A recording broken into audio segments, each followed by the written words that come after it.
boa tarde. Está no ar mais uma edição do programa Conexão Potiguar.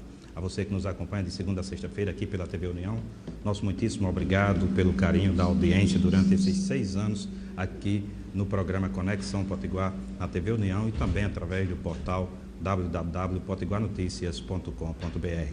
No programa de hoje nós vamos conversar com a deputada federal do Partido dos Trabalhadores, Fátima Bezerra, que já está aqui conosco, a quem nós agradecemos a presença. Tudo bem, deputada? Tudo bem. Boa tarde para você, Pinto. Boa tarde para os telespectadores. Deputada, eu e o Brasil vimos durante a posse da presidência, a senhora ficou, da presidente Dilma, a senhora ficou lá na frente, ali na linha de frente. E já fiquei sabendo que ontem a senhora esteve com a presidente Dilma. Qual a impressão da senhora desses primeiros momentos do governo? Primeiro, com relação ao dia da posse, foi um dia marcado por muita emoção, né, Pinto? Afinal de contas, né, trata-se, né, de dar continuidade ao governo bem-sucedido do presidente Lula, e quem vai dar continuidade é uma mulher, né? Uma mulher com a história, com a biografia, com a trajetória de Dilma, né? Eu tive com ela nesta quinta-feira, né? A presidente Dilma está bem, né? Está bem. Eu diria que esses primeiros 30 dias de governo, a presidente Dilma tem surpreendido para melhor, né? Inclusive aqueles que tinham questionamentos, dúvidas com relação à postura, né, da presidente Dilma, talvez questionamentos até de ordem machista, preconceituosa. Eu diria que até certos segmentos, está entendendo, que tinham certas restrições, hoje, inclusive, olham a presidente Dilma já de forma diferente. Ou seja, concretamente, nesses primeiros 30 dias, a presidente Dilma demonstrou determinação, sabedoria, comando, autoridade, né, e compromisso. Dentre essas qualidades todas, a senhora acha que ela viabiliza as sonhadas reformas políticas e tributárias? Com certeza. Ela tem dito desde o primeiro dia que ela tomou posse que ela tem ressaltado o compromisso dela sagrado com a questão da erradicação da miséria.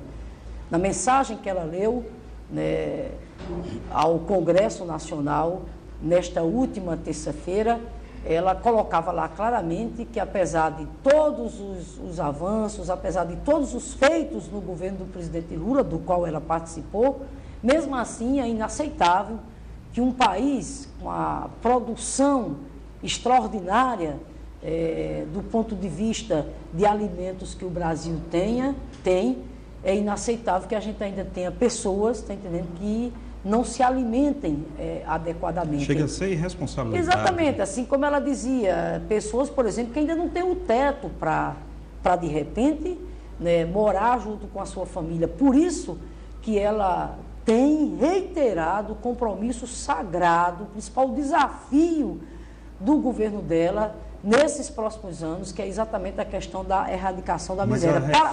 Mas para tanto, Pinto, claro que para tanto ela enfatizou, né, a questão do controle da inflação, muito importante a postura dela, firme, né, de controle da inflação, porque a gente sabe que se a inflação desembesta, quem mais arca com o ônus disso é o trabalhador, né? Então, o controle inflacionário, a questão dos investimentos, ela não aceita de maneira nenhuma mexer em R$1 do PAC. Então, saneamento, habitação, estradas, né? Todos esses investimentos vão continuar. Está aí o compromisso dela com as unidades de pronto atendimento, as creches, né? Então, o PAC, ela reafirmou o compromisso dela.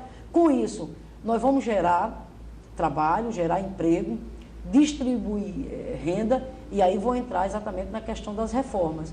E no que diz respeito à questão das reformas, ela reafirmou claramente o compromisso dela, tanto com a reforma política como com a reforma tributária.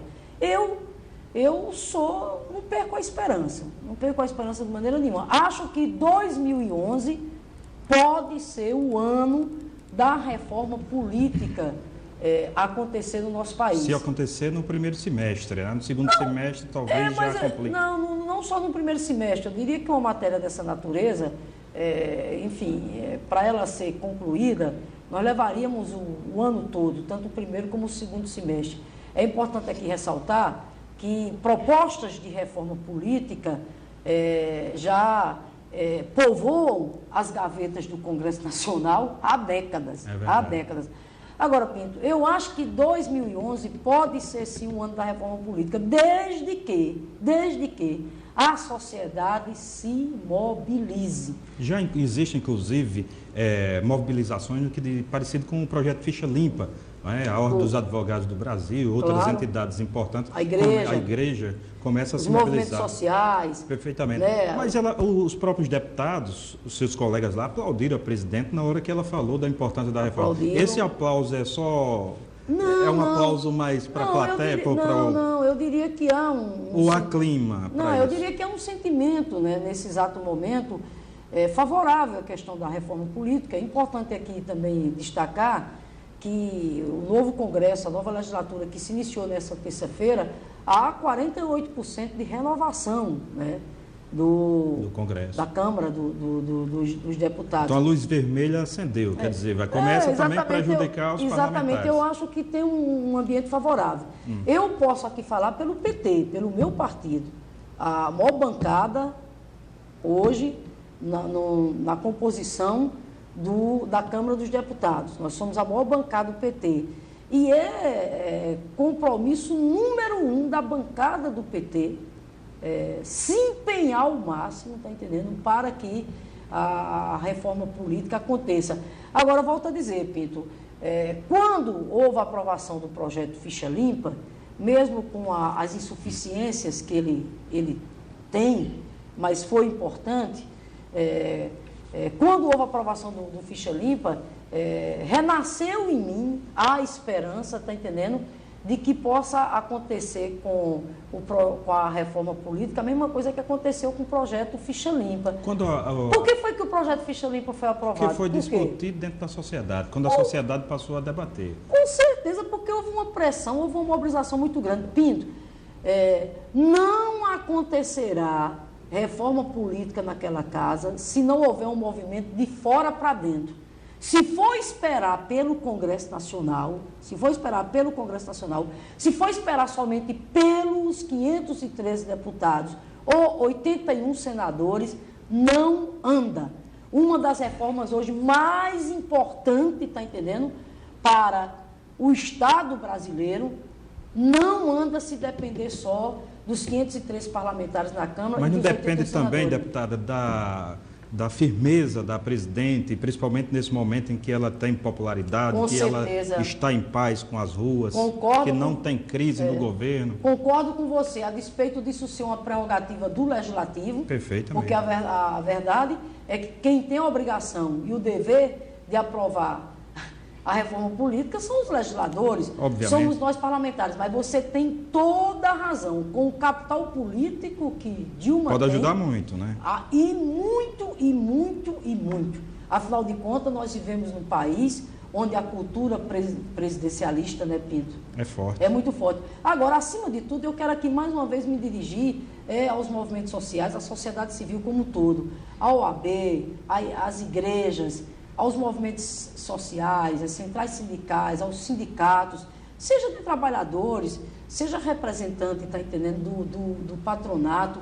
Enfim, gente, essa legislação política eleitoral em curso no nosso país apodreceu. Ela apodreceu. Nós precisamos, está entendendo, modificar o sistema, tanto do ponto de vista eleitoral, as regras, tanto do ponto de vista eleitoral como do ponto de vista partidário, para dar sobrevivência, inclusive, aos partidos. Deputada, nós entrevistamos aqui também o deputado do PSDB, Rogério Marinho, e ele nos disse para os nossos telespectadores que é a favor, sim, da reforma política, apenas o PSDB não é a favor de que tenha janela. ou seja, um prazo para mudança que as pessoas possam, os parlamentares possam mudar de partido, mas é a favor de que tenha a reforma política. A senhora sente que há, nesse item em particular, a reforma da mudança de regras, os demais partidos estão também imbuídos, além do PT, dessa vontade de promover a reforma, ou a senhora sente resistência? Não, acho que tem um clima favorável. Acho, inclusive, que essa questão da janela, penso que isso não vai prosperar. Há um clima favorável. E aí, Pinto, eu acho que nós devíamos, por exemplo, focalizar a questão da reforma política. O presidente atual da nossa casa, o deputado Marco Maia, tem defendido que a gente possa fazer a reforma política por parte. E ele tem razão, porque não adianta também a gente querer fazer uma reforma política ampla, geral, profunda, é o ideal, mas não vai avançar, a curto e a médio prazo vai avançar. Agora, o que nós não podemos de maneira nenhuma é deixar como está. Então, nesse sentido, eu acho que tem algumas questões, tá entendendo? Como, por exemplo, financiamento. Financiamento público de campanha é decisivo, é fundamental. Gente, está ficando insuportável no Brasil a disputa política eleitoral, dado que o componente, está entendendo, do fisiologismo, o componente da desigualdade do ponto de vista do abuso do poder econômico, né, é muito forte, é muito grave. Né? Eu sei, Pinto, eu sei o que é. Eu, por exemplo, que sou de origem modesta, sou uma professora do Estado, né, do município, está entendendo? Eu sei o que é a dificuldade na hora da campanha, e olha que a minha campanha é uma campanha modesta, está entendendo? Mas eu sei a dificuldade que a gente enfrenta para, de repente, conseguir um financiamento mínimo para poder, enfim, né, ter os instrumentos para fazer a campanha nossa. Então, eu diria que a questão do financiamento público de campanha é central. É central, no que diz respeito a gente assegurar um mínimo, tá entendendo, de democratização do processo eleitoral do nosso país. Assim como a questão da lista, nós vamos ter que discutir.